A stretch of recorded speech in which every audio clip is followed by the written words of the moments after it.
قائد اعظم بیمار تھے، زیارت ہے نا کوئٹہ کے پاس، وہاں وہ مقیم تھے. اچھا انہیں تھی ٹی بی، اور وہ ڈاکٹر نے کہا کہ آپ یہاں اس ہیومڈ کلائمیٹ میں نہیں رہ سکتے، یہاں نمی بہت ہے، آپ زیارت چلے جائیے. زیارت میں تھے، وہاں سے ان کی طبیعت بگڑی تو ان کو وہاں سے ہوائی جہاز میں کراچی لائے، اور وہاں سے پھر وہ آ رہے تھے اپنے گھر، اور ان کے لیے ایک گاڑی بھیجی جس پہ بیڈ تھا، اس کو لگا کے وہ لے کر آ رہے تھے. اور وہ رات کا وقت تھا، 11 بجے تھے شاید، وہ لے کر آ رہے تھے. جب کرنگی کے پاس پہنچے تو ڈاکٹروں کے ساتھ تھا. ڈاکٹر کا یہ تو ختم ہو گیا، اور ان کا وہیں انتقال ہو گیا راستے میں. کوئی اٹینشن نہیں ملی انہیں میڈیکل.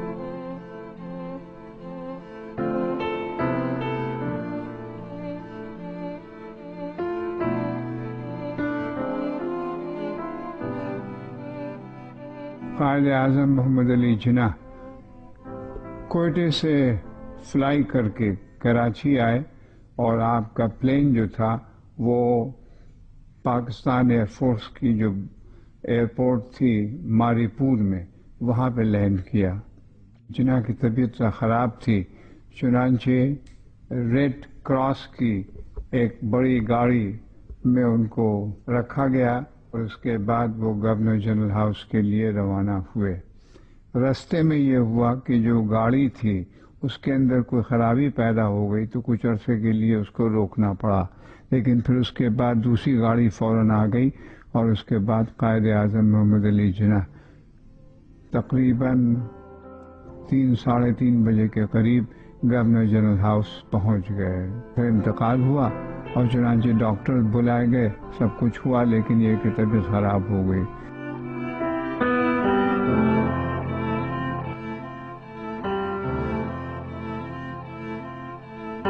فوراً اس کی اناؤنسمنٹ ریڈیو پہ آنی شروع ہوئی، اور جب ریڈیو پہ تقریباً مجھے یاد ہے، جہاں تک یاد ہے، وہ کچھ 9 یا 9:30 بجے ہوں گے صبح کو، جب اناؤنسمنٹ ہوا تو میرے خیال میں شاید ایک بندہ بھی نہیں ہوگا کو پاکستان میں جو رو نہیں رہا. ایسا معلوم ہوتا تھا کہ کسی کا اپنے گھر کا بزرگ کوئی مر گیا. فوراً یہاں لیاقت علی خان نے فوراً میٹنگ کری، اور جو یہاں کے لوگ ہیں کہاں دفن کریں گے، کیا کریں گے. فاطمہ جناح سے ان سے کنسلٹیشن ہوئی. فاطمہ جناح ان کے ساتھ نہیں تھی جہاں تک مجھے معلوم ہے، مگر شاید ہو، یا تو اس کا کوئی علم نہیں ہے، کوئی ریکارڈ نہیں ہے. لیکن پھر میٹنگ ہوئی. میٹنگ میں کہا کہ نہیں، ہم اس جگہ پہ ان کو دفن کریں گے جہاں سب سے اونچی اور سب سے بڑی جگہ ہو. تو یہ پرانی جہاں نمائش لگی تھی، اس جگہ میں انہوں نے کہا یہ ٹیلہ ہے، اور یہاں ہم ان کو دفن کریں گے، ان کا مانیمنٹ وہ بنائیں گے.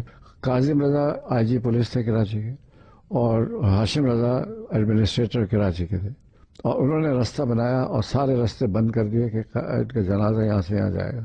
صبح سے رات شام تک اس میں تیاریاں ہوئی ان کی جو جنازے کی. اب یہ کہ کہاں سے لے کے جائیں، کتنے لوگ جائیں گے، کیسے جائیں گے، وہ سارا جو ایڈمنسٹریشن تھا اس قدر فاسٹ موونگ تھا کہ کچھ حد نہیں. The day was fixed when the funeral will be taken.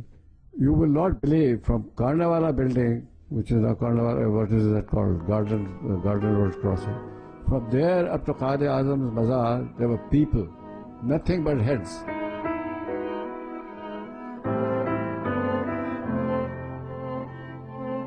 Gun carriage پہ انہوں نے میت رکھی، اور پھر ہاتھ سے لے کے وہ وہاں سے لے کے جہاں رہ رہے تھے، وہ فریئر ہال کے سامنے رہتے تھے، وہاں سے لے کے پھر لوگ پیدل ان کو لے کے آئے، جو آپ گاندھی گارڈن کا راستہ ہے وہاں تک لائے، اور پھر ایک دم جو جمشید روڈ ہے، بڑا روڈ ہے، اس پہ آگے لوگ. جو شخص بھی تھا وہاں وہ آنسوؤں سے رو رہا تھا. سب کے ہاتھ میں رومال تھے، اور بڑے سے بڑا جنرل، بڑے سے بڑا منسٹر، سب کا سب یہ حال تھا کہ وہ، اور there were at least 1 million people following that party، اور سب روتے اور واویلا کرتے جا رہے.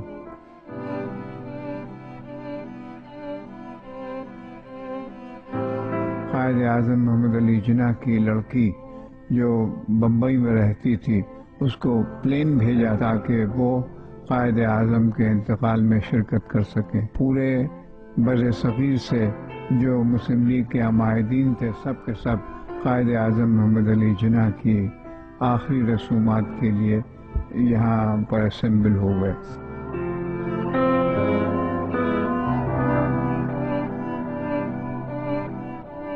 علامہ عثمانی نے پھر وہاں جا کے پھر وہ ان کو رکھا، اور پھر لوگوں نے پھر صفحے بنا کے پھر علامہ عثمانی نے نماز پڑھائی۔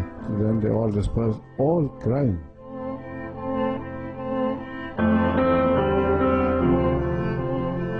سب دعا یہی کر رہے تھے کہ اللہ تعالیٰ پاکستان قائم رہے۔ قائد اعظم محمد علی جناح ایک سایہ ہے، اور جب تک پاکستان قائم ہے قائد اعظم محمد علی جناح کا نام روشن رہے گا، اور قوم جو ہے ان کی خدمت کرتی رہے گی۔